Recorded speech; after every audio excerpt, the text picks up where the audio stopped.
नमस्ते विद्यार्थियों, डॉक्टर कीर्ति की हिंदी की दुनिया में आपका स्वागत है। आज मैं आपके लिए कक्षा 10वीं अंतर्भारती इसके मराठी इसके पहले भाग में से 5वीं कविता खोप्यामधी खोपा यह लेकर आई हूँ। आज हम इसकी व्याख्या देखने वाले हैं, अर्थात इसका एक्सप्लेनेशन देखने वाले हैं। इसे लिखा है बहिणाबाई ने। आइए पहले पोएम को देख लेते हैं। अरे खोप्यामधी खोपा सुगरणीचा चांगला, देख पिल्लासाठी तिनं झोका झाडाले टांगला. दुसऱ्या लाईने देखते हैं. पिल्लं निजले खोप्यात जसा झुलला बंगला, तिच्या पिल्ल्यामध्ये जीव जीव झाडाले टांगला.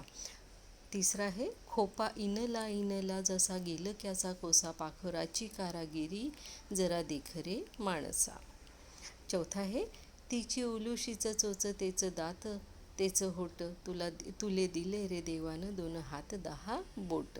आइए देखते हैं शब्दार्थ. खोपा यानी घोंसला, या फिर इसको बोल सकते हो आप घरटे, है ना, जो पक्षी जो है वो झाड़ पर बनाते हैं. सुगरण यानी निपुण, चतुर, चालाक, है ना. चांगला यानी छान, बहुत अच्छा. पिल्ल यानी बाळ यानी बच्चा, किसका, पक्षिणी का. झोका यानी झोपाळा या झूला. टांगला यानी टांगना या फिर लटकाना. निजले यानी झोपले या फिर सोना. झूलता यानी हिलोरे लेता हुआ या फिर झूलता हुआ. तिचा यानी उसका, पक्षिणीचा है ना. जीव यानी प्राण. टांगला यानी लटकवला. ये यहाँ पे जो तिचा दिला ना, तिचा यानी उसका, या उसका किसका यानी पक्षिणी का. ठीक है. जीव यानी प्राण, जान. टांगला यानी लटकवला या लटकाना. इनला यानी विनला, जिसको हिंदी में बोलते हैं बुनना, है ना. उससे वो क्या करती है, घोंसले को बुनती है. गिलकी यानी चोपड़ं दोड़कं. ये गिलकी एक सब्जी होती है, चोपड़ं दोड़कं इसको बोलते हैं. हिंदी में इसको गिलकी बोला जाता है. कोसा यानी तंतुचा सांगड़ा. अब ये कोसा क्या होता है, ये जो गिलकी होती है ये जब बेल पर लगी हुई होती है, झाड़ में, झाड़ यानी इसका बेल होता है, उस पर जब ये लगी हुई होती है तो उसको बिना तोड़े सुखाया जाता है. बेल पर ही लगे लगे जब वो सूख जाता है तो उसका ऊपर का छिलका जो होता है वो निकल जाता है, और अंदर से एकदम रेशेदार जो तंतु निकलता है वो उसका सांगड़ा कहलाता है. फिर उसमें से बीजें निकल आती है और वो सांगड़ा ऐसे दिखाई देता है जैसा कि सुगरणी का जो घोंसला होता है वो भी सेम वैसा ही दिखाई देता है. उस तरह की बुनाई ये सुगरणी जो है, पक्षी जो है, ये अपने घोंसले की करती है. ठीक है. और ये जो तंतु निकला हुआ रहता है दोड़के का, बीजे निकालने के बाद वो फिर से बोकर और नए बेल उगाने के लिए उपयोग में लाते हैं. और ये सांगड़ा या तो फेंक दिया जाता है या फिर इसको हाथ पैर घिसने के, किसी चीज़ को रब करने के लिए, रब यानी रब तो नहीं पर घिसने के काम में आता है. ठीक है. जैसे बहुत से लोग इसको हाथों का मैल वगैरह निकालने के लिए, हाथों को घिसने के लिए वापरते हैं. अब दूसरा देखते हैं. पाखरू यानी पक्षी. कारागिरी यानी कलाकारी, है ना. वो कितनी आर्टिस्टिक रहती है, कलाकार रहती है. मानस यानी मनुष्य. तिची यानी उसकी यानी पक्षिणी की. तेच यानी वही. उलुशीच यानी इवलीशी, छोटी सी, इतनी सी, ऐसा इसका अर्थ है. ठीक है. तुले यानी तुला या तुझे. देवाने यानी भगवान ने. बोट यानी उंगलियाँ.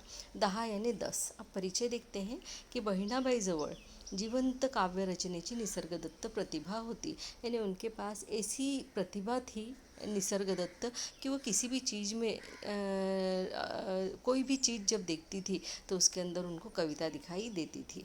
शेतकाम घरकाम करता करता त्या कविता रचून गात असत. यानी जब वो घर के काम कर रहे होती थी या फिर खेतीबाड़ी के काम कर रहे होते थे तो वो काम करते करते वो अपनी कविताओं की रचना कर डालती थी. वे पढ़ी लिखी नहीं थी, उनको लिखना नहीं आता था, पर वो बोलकर ही कविताएं रच देती थी.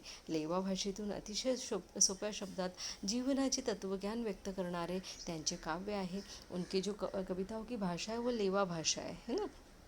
ये जिस जगह पर रहती थी, जळगांव में, वहाँ लेवा भाषा बोली जाती है. और उस भाषा में के बहुत ही सरल सरल शब्द, सोप्या यानी सरल, सरल सरल शब्दों के द्वारा उन्होंने जीवन के तत्व ज्ञान को यानी जीवन की फिलॉसफी को व्यक्त किया है अपने कविता के माध्यम से. तल्लख यानी बहुत तेज स्मरण शक्ति.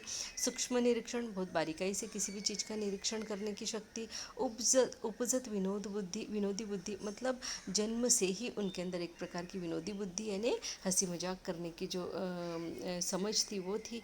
जीवनातील सुखदुःख, शहाणपण आणि जगण्यातील कळलेले तत्वज्ञान ही त्यांच्या महत्त्वाची वैशिष्ट्य आहे. वो बोल रहे हैं कि जीवन में के सुख दुख, यानी सभी के जीवन में सुख दुख आते, वो सुख दुख उसको किस तरीके से आप जीते हैं ये जीवन को, वो आपका शहाणपण यानी होशियारी और जगण्यातील कळलेले तत्वज्ञान और ज़िंदगी जीने की जो फिलॉसफी है उसमें से मिला हुआ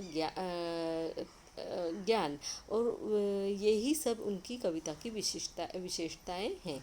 बहिणाबाई जवळ निरीक्षणाला लागणारी सूक्ष्म दृष्टि होती. अब जैसे एक कवियत्री बनने के लिए जो है एक सूक्ष्म दृष्टि किसी चीज़ को देखने की और उसको समझने की होना बहुत ज़रूरी है, नहीं तो कविता लिखी नहीं जा सकती है ना. यानी ये एक तरीके की अंदरूनी कला, जन्मजात कला होती है ना. तो बहिणाबाई जवळ ती निरीक्षणाला लागणारी सूक्ष्मदृष्टी होती थी. इनके पास में वो सूक्ष्मदृष्टी थी जिससे की कविता रची जाए. त्यामुळे निसर्गातल्या साध्या गोष्टींमध्येही काहीतरी महत्त्वाचा आशय भरला आहे हे त्यांच्या लक्षात येत असे. इसलिए निसर्ग में यानी नेचर के सादी सादी यानी छोटी छोटी बातों में भी कुछ न कुछ महत्वपूर्ण उसका अर्थ है, ये चीज़ उनको ध्यान में आ जाती थी. सुगरण पक्षीचे झाडावर टांगलेले घरटे किती मुलायम असते. सुगरण पक्षी के जो झाड़ पर टंगे हुए घोंसले होते वो कितने मुलायम होते, तरी त्याची घडण किती घट्ट आणि मजबूत असते. फिर भी उसकी जो घडण होती है वो कितनी घट्ट होती है. घट्ट यानी एकदम कस के बुनी हुई होती है ना. घट्ट यानी कस के बुनी हुई और मजबूत होती है ना. इवलिशी ने इतनी छोटी सी चोंच आणि पायाचे 2 बोट, उसके जो छोटे छोटे पैर होते उसमें 2 ही नाखून होते, 2 ही उंगलियां होती, वो 2 उंगलियां. पण त्या फांदीवर सुगरण पक्षी अचंभा वाटावा अशी कारागिरी करते.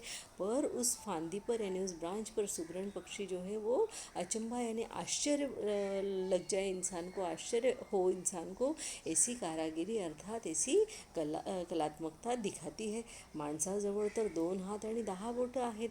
फिर यहाँ पे जो कवियत्री बहिणाबाई है वो बोलती कि माणसाजवळ यानी इंसान के पास, जवळ यानी पास में 10 उंगलियां है और 2 हाथ है. फिर मग त्यानं काय आणि किती करायला हवं, यानी उसने फिर कितना करना चाहिए. बहिणाबाईंनी सुगरण पक्षी व माणसाची तुलना केली आहे आणि तुलना करून सांगितले की पक्षाप्रमाणे पक्षी के जैसा मनुष्यने नवनिर्मिती करावी असा संदेश दिला. यानी नवनिर्मिती करना चाहिए, नई नई चीज़ों का निर्माण करना चाहिए, जैसे वो करती वैसा हमें संदेश दिया है. बहिणाबाई सुगरिणी खोपा आणि तिची सुगरिणीचा, यहाँ पे चा होना चाहिए, ठीक है. बहिणाबाई सुगरिणीचा खोपा आणि तिची पिलांसाठी धडपड बघून, धडपड म्हणजे काय तो यानी वो धड़पड़ यानी वो उसके लिए जितनी मेहनत कर रही है ना, धड़पड़ यानी मेहनत बघून यानी देखकर माणसाला तिच्याकडून शिकून घ्यायची प्रेरणा देत आहे. यानी बहिणाबाई बोल रही कि सुगरणी को यानी उस पक्षी को देखो और उसकी जो क्या मेहनत है उस घोंसले को बनाने की, उसकी तरफ से आप कुछ प्रेरणा लो और उस प्रेरणा को अपने जीवन में उतारो. ती सांगते आणि वो बोलती है कि त्याचे कसबदार कौशल्याने इतना सुंदर उसका जो कला है वो देख, ते बघ. आणि तेही त्या इवल्याशा चोचीने, यानी उसका वो जो कसबदार कला है वो देख और वो भी तेही यानी वो भी इवल्याशा चोचीने यानी इतनी छोटी सी चोंच से चोचीने बनवलेले, इतनी छोटी सी चोंच से बनाए हुए. मग तुला तर देवाने 2 हात आणि 10 बोटं दिली आहे, फिर तुझे तो भगवान ने 2 हाथ और 10 उंगलियां दिए. मग त्याचे सदुपयोग करायला शिक, फिर उसके तू सदुपयोग करने को सीख. अब आगे वे अर्थ बताती है. पहली 4 लाइनों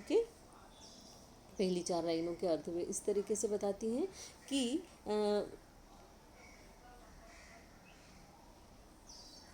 वाऱ्यावर झुलणारे सुगरणीचे घरटे बघून बहिणाबाई म्हणते की पक्ष्यांच्या घरट्यामध्ये सर्वात सुंदर आणि देखणे घरटे ते कोणाचे, तर सुगरण पक्षीचे. यानी अगर हम घोंसलों की बात करें तो घोंसलों में सबसे सुंदर दिखने वाला घोंसला किसका होता है, तो सुगरण पक्षी का होता है. ये यहाँ पर वो बोल रही है. पक्ष्यांच्या घरट्यामध्ये सर्वात सुंदर आणि देखणे घरटे ते सुगरण पक्षीनीचेच असते. आपल्या पिलांसाठी ती सुंदर आणि मजबूत घरटे झाडाच्या